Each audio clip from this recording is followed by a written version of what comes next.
I am NetMoverSitan. This time, I shall be covering something a bit more psychotic as far as lore is concerned. Just thought I'd warn you in advance of that.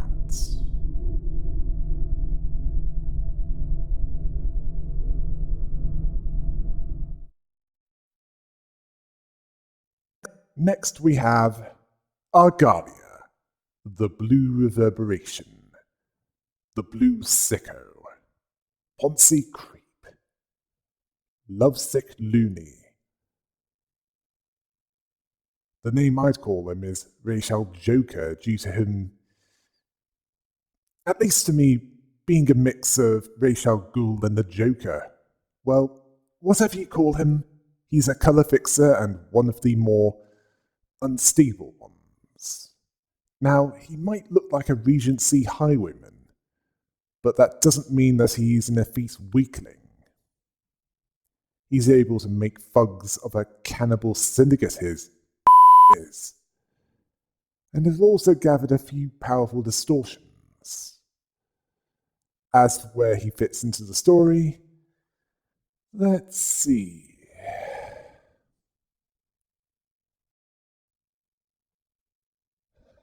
The story continues within a laboratory in the outskirts, where Argalia, the Blue Reverberation, was killing a few squatters with his scythe. He was accompanied by Eileen, the leader of the Church of Gears, and Pluto, yesterday's promise. The former apologized to the Blue Sicko, who was sure that he'd find an answer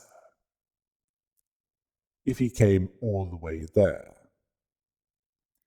The lab itself looked damaged and abandoned, so the current inhabitants were unlikely to have the answers he desired, which, of course, they didn't.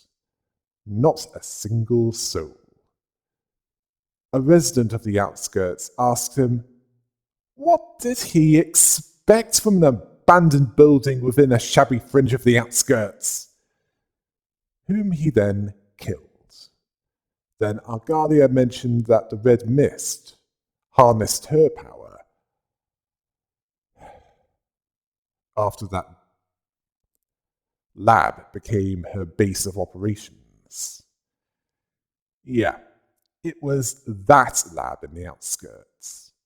The same one that Garion, Arbiter of the Head and Two Claws, assaulted. Well, we know how that went, don't we? He then asked another resident about that. They didn't know anything about the red mist. They were taking shelter in that abandoned laboratory. Yeah, I guess they were victims of their own bad timing. Argalia was there to see if there was anything left there, asking if they had any guesses. Another resident was more concerned about the monsters that were about to come, pleading with him to let them be. He's had enough. For that comment, he killed them, seeing them as not helping at all. So, more people dying for no reason. I don't think even Game of Thrones had it that bad. Another resident told him that none of them knew a thing about that facility, shouting at him due to not listening to them. Argalia told them to hurry up and recall some useful information, as it's driving him crazy. Argalia, a bit late for that. You're so nutty that your sweat would be a hazard for anyone with an allergy to nuts. As for why he's there, apparently he's been following her charming voice. The same voice that Oswald, Philip, and Pluto heard. As in, Miss Sun, as Oswald put her. Now, how would she know about that lab, along with every venue that he considered relevant? He was there looking for any hints. The only candidates remaining, after checking what was left of that lab, was Elcorb and the library. Oh, so technically just one. Another resident was terrified that they were coming, begging the deranged colour fixer and his distortion friends to close the doors, as they'll come for them if they don't. That resident was killed, while Argalia was lost in thought regarding the pianist, the distortion that showed up in the middle of the streets. His sister was among those that the pianist killed. He wasn't there as it happened, unfortunately. All he found when he arrived was the grand piano and its performer gone. His sister was part of the strings and the keys of that instrument, joining in the pianist's performance. Argalia described what she became as utterly indescribable. Although it wasn't due to the horror of that, he saw it as too beautiful for words. Yep, Rachel Joker is on form here. Another outskirts resident pointed him to the sound of clockwork, the coming of a threat. He didn't care about this.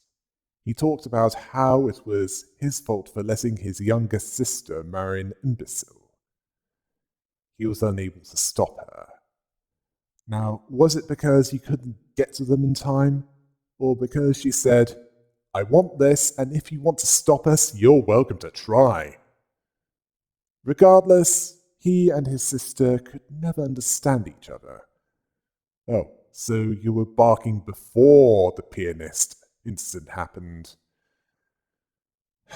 Yeah, this was throughout their lives. Their hearts were too far apart to keep each other company. He believed that the pianist's performance allowed their feelings to be more understandable.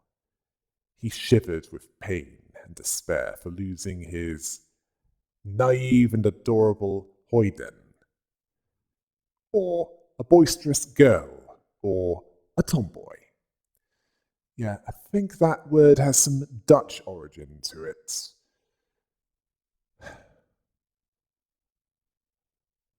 Something likely introduced by the Dutch.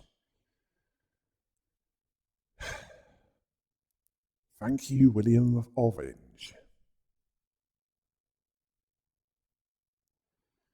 And when he looked at her corpse, he trembled from the enticing melody it created. It's when his eyes were opened. He could see it. He envisioned what he could do for her.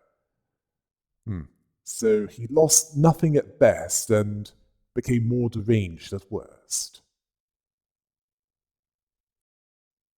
Another outskirts resident warned them that they were there, invoking the wings, saying, "Wings have mercy," as if they had religious meaning. Argalia killed those residents as he went on about the gorgeous melody played, a never-ending dirge in remembrance of his sister, Angelica. That was when that voice whispered to him. He then made his intention clear, his end goal, to reenact that glorious performance. He went from place to place, following her advice, but the answers to his questions remained elusive. Then an outskirts resident screamed at the monsters that had arrived, the clockwork thief. They told everyone to run, and warned the others to not let them take a single strand of hair. Why was this? Did this allow these clockwork teeth to track them? Or was this a part of some refueling or conversion? Pluto then disabled them with his abilities. This annoyed Argalia, as he didn't come all that way to see some sloppily made creatures, implying that the clockwork teeth are part organic. He then asked for the opinions of Pluto and Eileen. Eileen asked if he wanted them shut down, considering their clockwork as inferior compared to gears.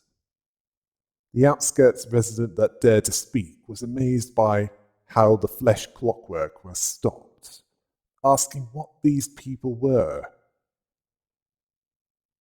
Argalia then killed this resident, going on with his story that after wandering for a while, a revelation flashed in his head, something that bore the striking resemblance to the beauty of the red mist manifested as she danced with blood in her mouth. So she had an ego of her own, not just using one that resembled mimicry. He saw the pianist and the red mist as so alike at their core. The power itself, perhaps, but a mass-murdering distortion and an honourable berserker are not alike in mentality. Then another outskirts resident spoke of Argalia and his distorted friends as worse than the monsters. They were killed, as he considered it to be a shame that nothing was there, that the invitation was the only lead that he had left at that point. He then asked Eileen for some of her followers. She agreed to that, asking if he was sure that she's not needed. He assured her that he'd be back. The library wasn't ripe yet. Yeah, he knows it's not complete yet, then why go there? He asked Pluto to stick around a bit longer to see if there's anything noteworthy there. He agreed to this. It's unlikely that any of the outskirts residents will be coming out of there alive, regardless of who kills them. Upon watching this, Roland noted that Eileen and Pluto have got to be distortions. One of them seemed oddly familiar. Well, I doubt it's Eileen, as he didn't recognize her when he saw her during the Full Stop office and the Kurokumo clan receptions. Well, just before them, anyway. Angela then saw what appeared to be a hint of sadness in the Blue Reverberation's face. According to Roland, the blue sicko lost it from the shock of losing his sister. Well, losing it more than he already had, anyway. The pianist caused many people to lose their loved ones, but he lost it in the worst way possible. So he didn't take it that well at all. Apparently he went completely wacko, and a colour fixer as powerful as him, there was no way to stop him from pillaging everywhere. Angela noted that his sister's name was Angelica, similar to her name. Roland mentioned that they meant the same thing. Then Angela asked about the clockwork teeth, if they're creatures of the outskirts. Roland then explained what the outskirts were. They were a junkyard for all that was abandoned and rejected from entering the city.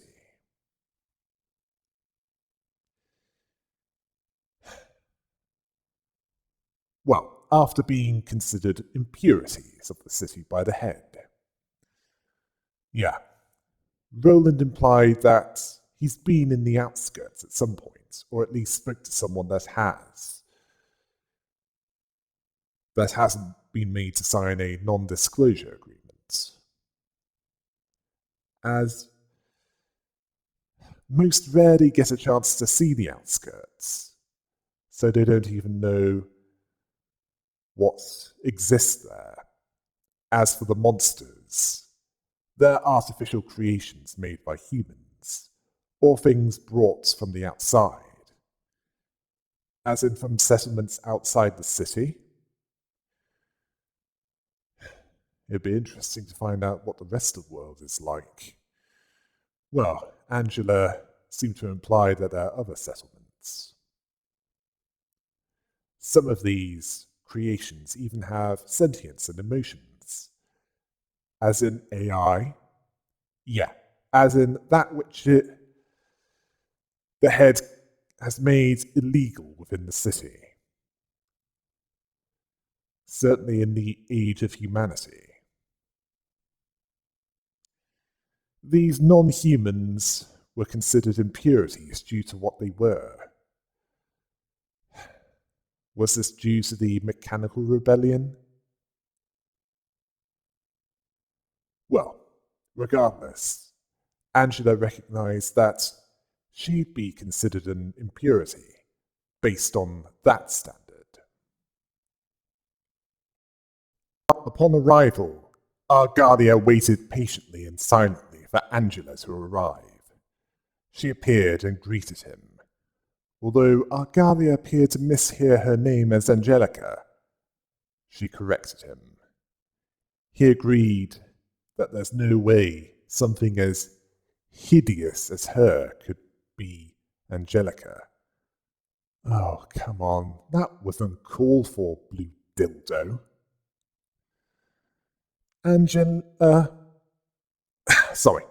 Angela told him to stop spouting his uncouth nonsense and head inside, impatient for him to move on, to get on with what he was doing.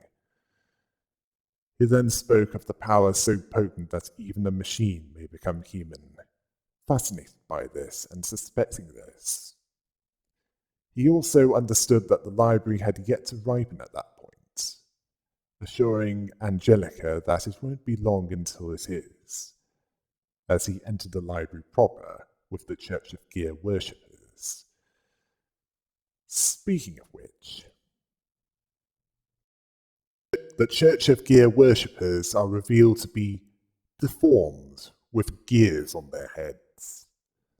They believe that as the gears turned, their bodies are put into motion, thought gears being indispensable for meat gears, the former feeling much more than the latter as time passes, although it's unclear if a thought gear could think as a human, although they're honoured to be serving that role. But it could be a made-up story of worshippers that hadn't lost themselves, although not through their ears. But a gear that guided their bodies as it rotated, entering commands into their brains, able to live with the help of the thought gears, no longer lost and without direction, not caring where they went, just caring that they were moving to somewhere. Yeah, I know, doesn't make a lot of sense, does it? But what do you expect from a nihilist cults?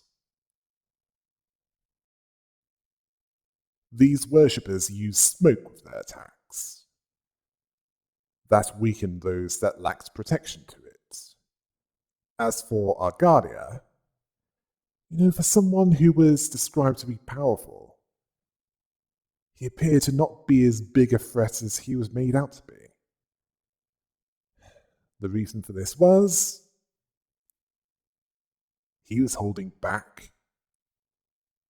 And after he sustained enough damage, he left the battle, satisfied with the progress that was being made with it so far. The progress of the library. Yeah, he was humouring his opponents. He even appeared to know Roland, strangely. Then again, fixers meet each other eventually, so that's probably a huge, well, not that huge a surprise. The worshippers, on the other hand, were all killed and turned into books.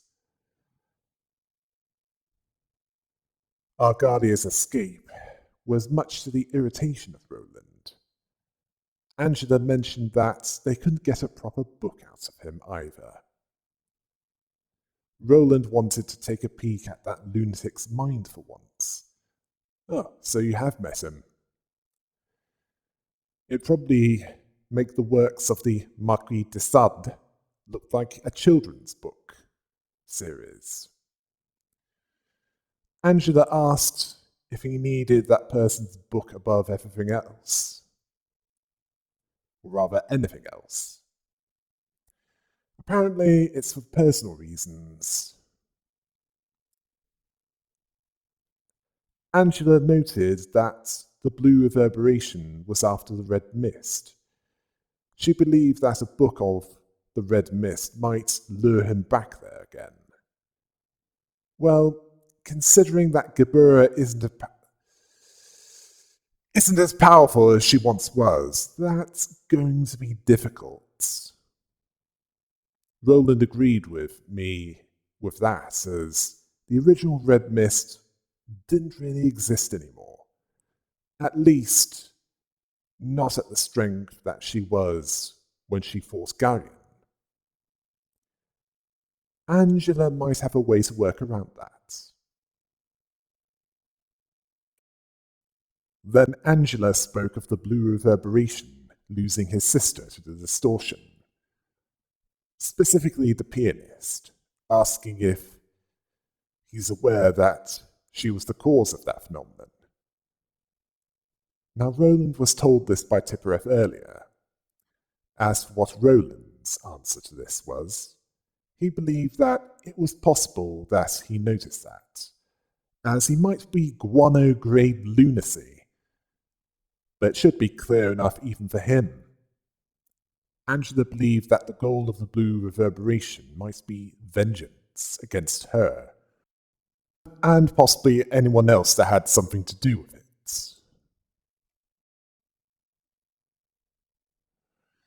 Yeah. Somehow that doesn't fit, as I doubt they'd care much for anyone but himself. Roland asked if she regretted it. An interesting question, Roland. Angela said that she wasn't sure, but it wasn't pleasant to know that resentment against her was growing. Even so, she believed that it was ultimately Aen's fault for trapping her there for eons of suffering, ignoring the fact that if it wasn't for her actions, the distortion would likely not have happened. Or if it did, not to that extent. Yeah, deliberately distancing herself from any accountability. Yeah, that would appear to be the case, as she feels better thinking about it that way. Would she feel the same if she was forced to think of her part in that, regardless of what Aen did to her to make her interrupt his plan as an act of vengeance? Well, she sees it as one of the many clashes between her desire and the city folks' desires. He agreed with her with that. That's that, and this is this. Well, if the consequences of her actions won't catch up with her. At least at that point, I suspect they would eventually. Next we have the Liu Association. Section 2 to be more precise. The Liu Association is the antithesis of the Shi Association, as while the Shi Association specializes in subtle assassination and precision strikes, the Liu Association specializes in all-out warfare with an affinity for fire. Yes! Burn! They fight larger-scale battles, although they're not berserkers. They make careful strategies, and some even have bonds with each other, which is unusual for fixers. They're also fiery, and not just literally with their weapons and possible augmentations. They're passionate, more prone to expressing emotional bursts, so they're more easily swept up by that. Now, if the Red Mist considered being affiliated with any of the associations, this one would be the best fit for her, as she's not known for being subtle in her combat style. As for who the key people in the southern branch of Section 2 of this association, let's go over them, shall we? First we have Thawil. He's the director of the southern branch of Section 2. He's quite friendly with subordinates and has a more casual attitude, although he takes things most seriously, and is also unyielding in battle, willing to continue it until either the enemy are dead or he is dead. He's also married to Xiao, the director of Section 1, who used to be a cold person who wasn't easily able to express her feelings, which are something that isn't encouraged among fixers, as, well, certainly not with the Liu Association, as a Liu fixer should charge into battle stony-faced. She often spoke with a dry tone. He questioned if he was able to get her to show any emotions at all. She also didn't seem to care that much about anyone that died in battle. They verbally conflicted on everything. He thought that it wouldn't be personal between them at all. How they got close was unclear, but he couldn't push her away. They spent more time together outside of work, although he wasn't sure how it happened, but he knew it wasn't superficial. They became close, and no, it wasn't a one-night stand. They became devoted to each other, and not just because they needed something material out of each other. He didn't see Xiao as an object of exploitation or gratification. While some believe that preaching love is meaningless in that city, that fixers shouldn't be emotional, that it could be seen as weakness. Yeah, many in his position who brought private matters into their job, it's them over, as it makes them lose themselves. They became reckless, as someone else was put above themselves. Well, it can be a risk, and not just to the one that takes that risk. He and Xiao vowed that they'd not put themselves at risk if they can help it. He trusts Xiao, his lifelong partner. He wouldn't throw away his life if Xiao died, just as she wouldn't throw her life away if he died. He felt stronger since meeting her. Next we have Cecile. She's another Liu fixer. She understands that the crimson-clad fixers of the Liu Association specializes in warfare. Directly fighting the enemy doesn't always bring victory, at least not by itself. It can also be identifying why the enemy fights, breaking the will of the enemy to reduce the desire to fight the Liu Association. Hope alone doesn't bring victory. It's securing a path of victory before engaging in warfare. By the time they fight, they've already won. Sounds similar to something in The Art of War by Sun Tzu. To secure ourselves against defeat lies in our own hands, but the opportunity of defeating the enemy is provided by the enemy themselves. She knows that the Liu Association doesn't fight battles that they know they can't win.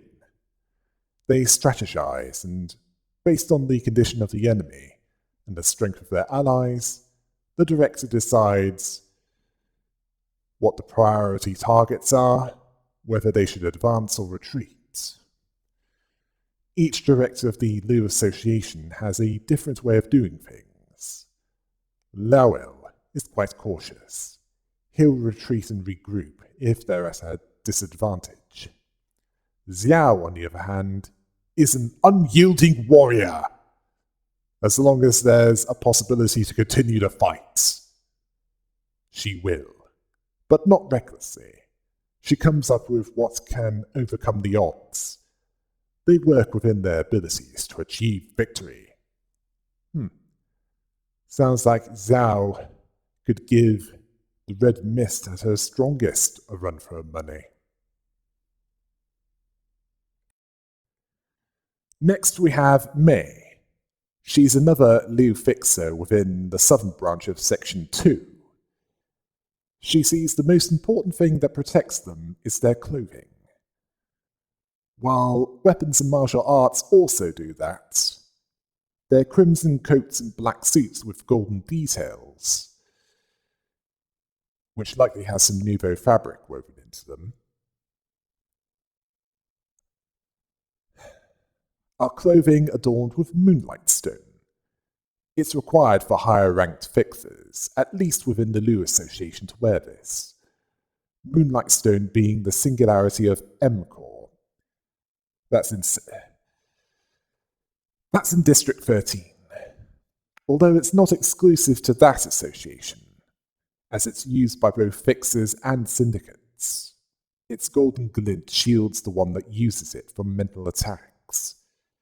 It makes it harder for the mind to break. It might not be known how it works, but they do know that it amplifies a purpose or thought, either blocking out external mental pain or strengthening the mind against that threat.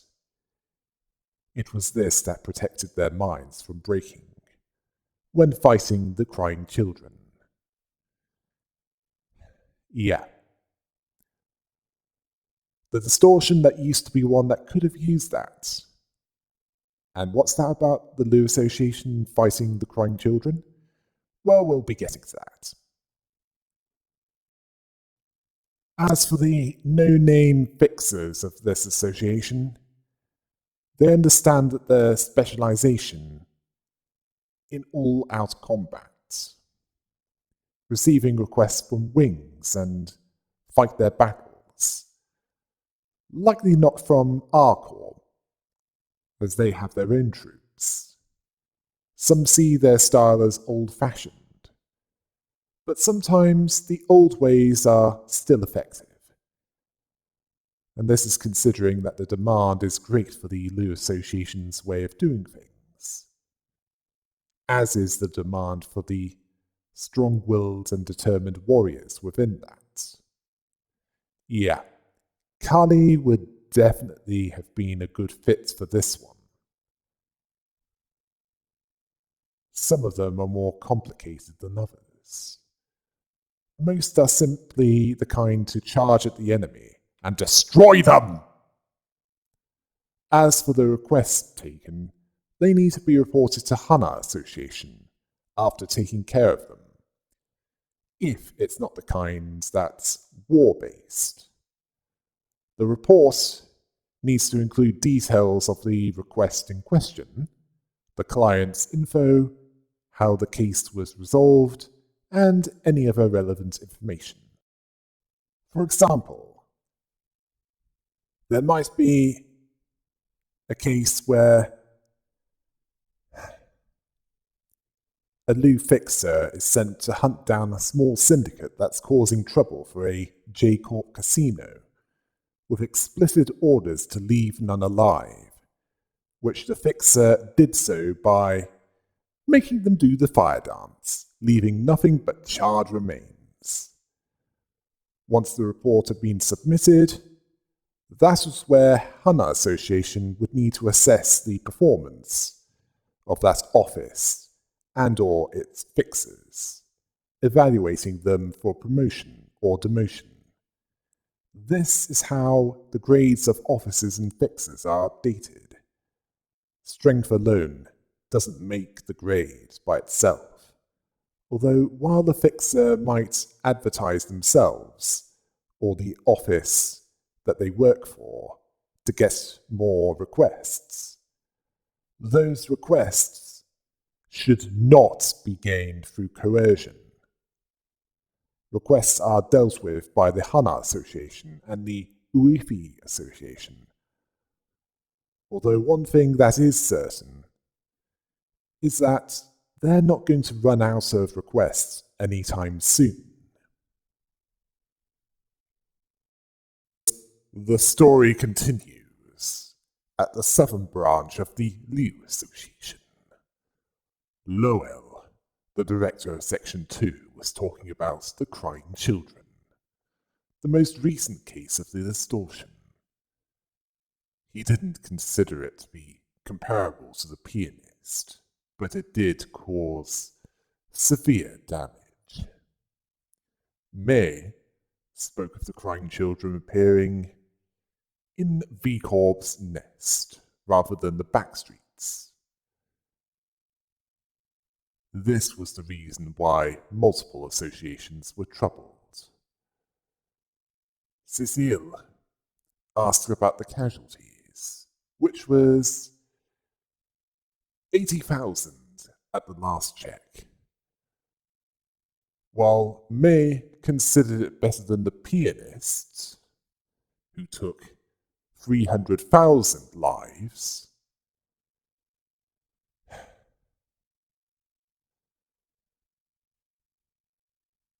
That wasn't exactly comparable.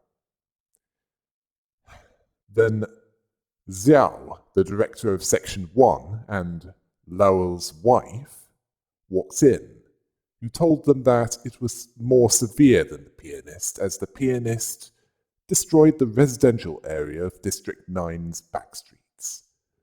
Who gives a about them, right?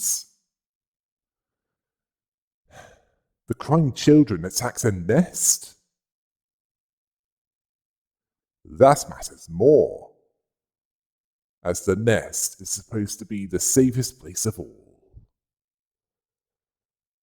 Lowell. Have you heard of what the nest of District 12 is like? He then noticed Zhao asking why she was there. Well, it was because Section 1 was on high alert. She then asked what Section 2's opinion is. Cecil told Zhao to be honest. She's there for Lowell. And Lowell cautioned his subordinates. Xiao noticed Lowell's embarrassment, and Lowell noticed that Zhao was looking at them, wanting them to get to the point. He told Mei to give Xiao the briefing on the information they've gathered about the crying children so far. The crying children being Philip, the sole surviving fixer of the Dawn office, which was a Grade 4 office located in the nest of District 22, which was also an office with an affiliation with the Liu Association. Well, that at least explains the affinity with fire.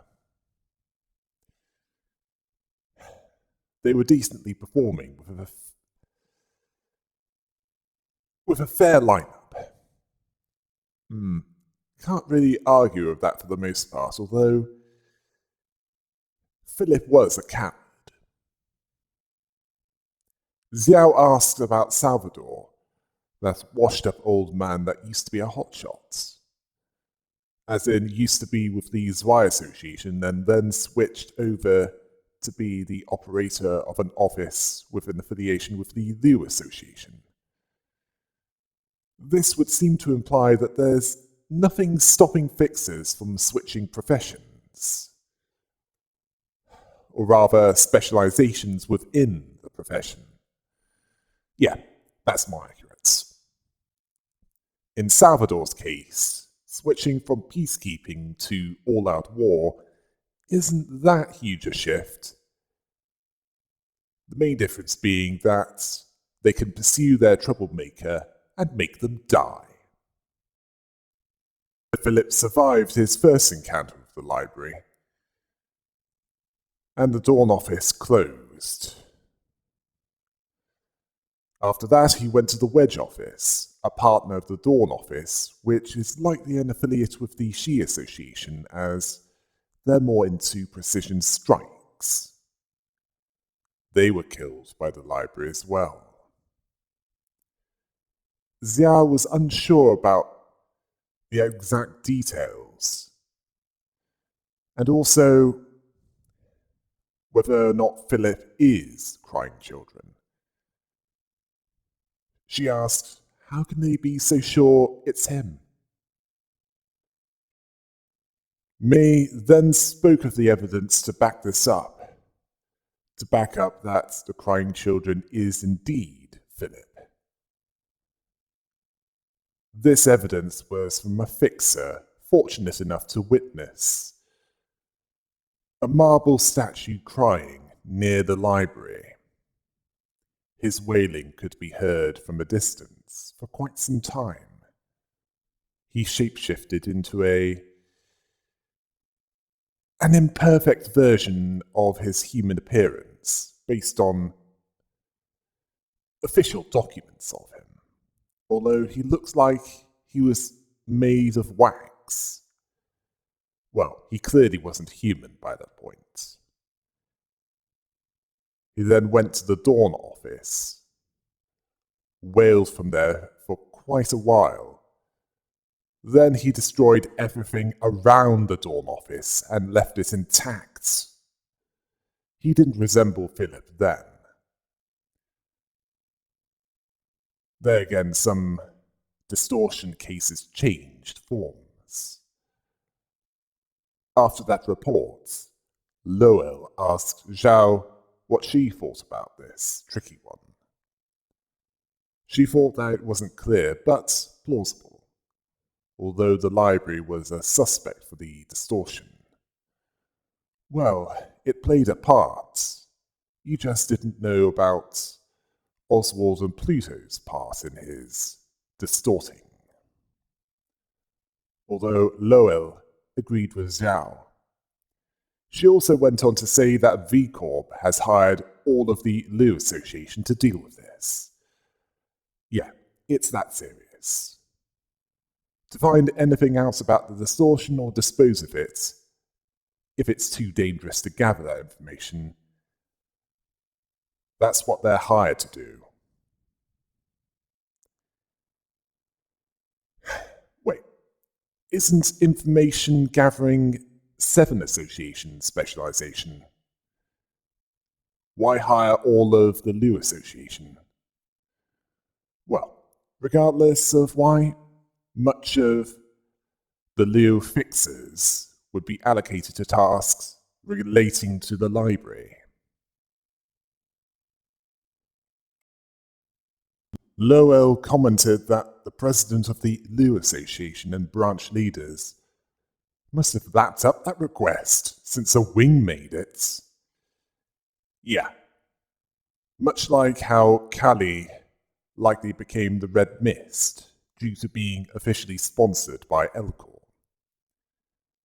Cecile commented that every street in the city is going to be a violent mass for some time. Even by that city's standards? Sounds like it, and it's not just the nest.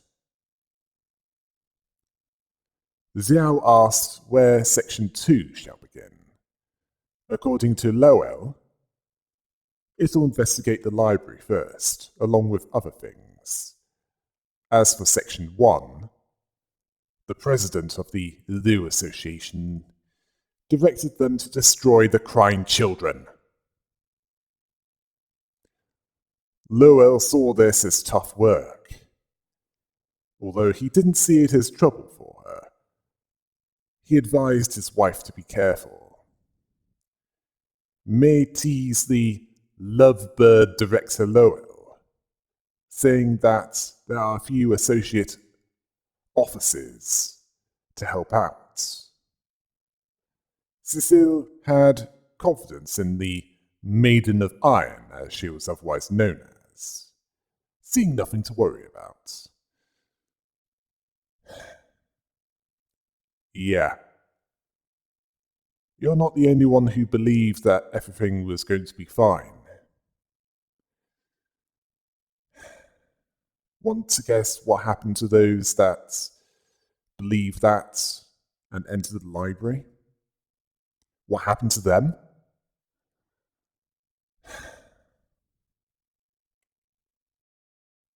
Upon watching this, Roland was asking if Philip retained his memories as a human, even after turning into a distortion.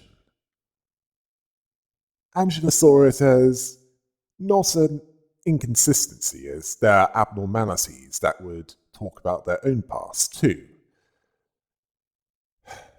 Such as,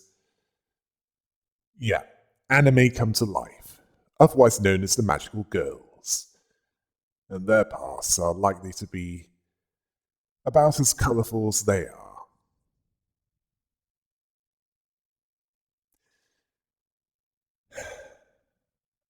Well, it's not impossible. Roland has seen this in other abnormalities, although he didn't expect Philip to break down so easily, believing that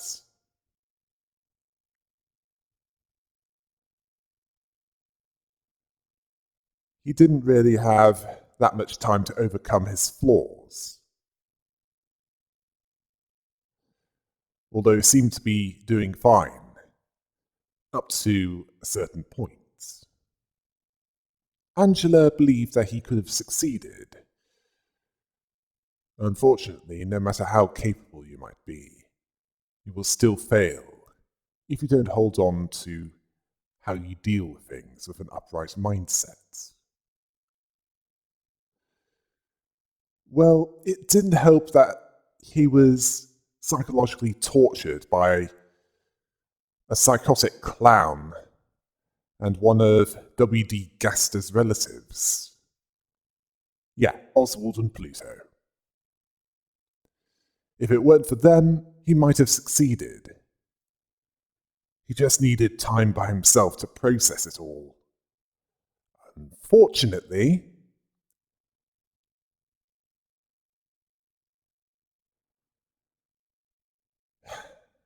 their influence resulted in him being less than cautious and resulted in him succumbing to his more unstable side.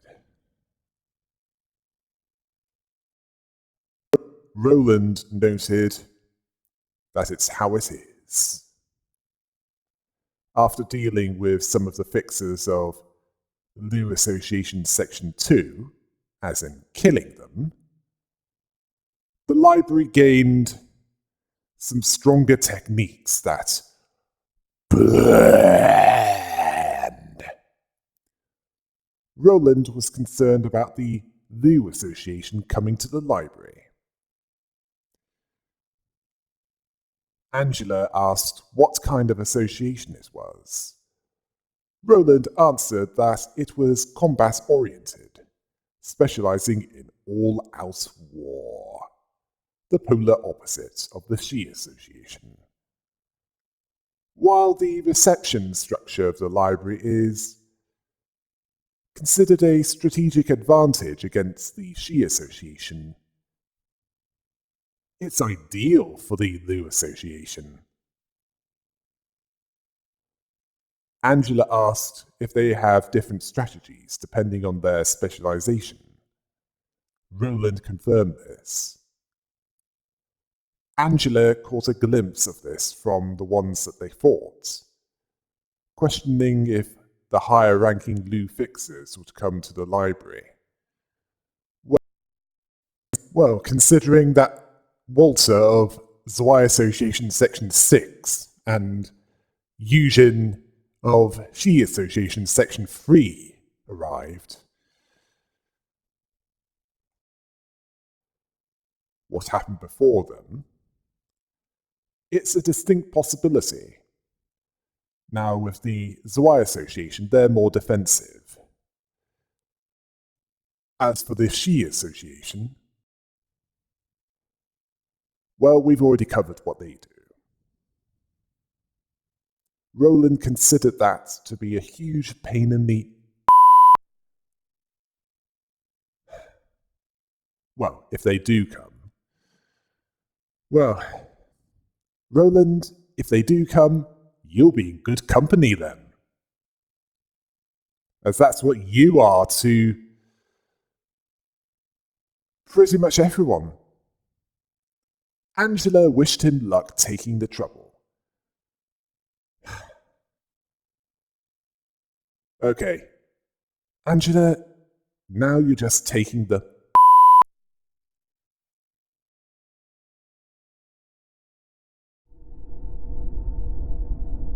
Now, Angela needs help with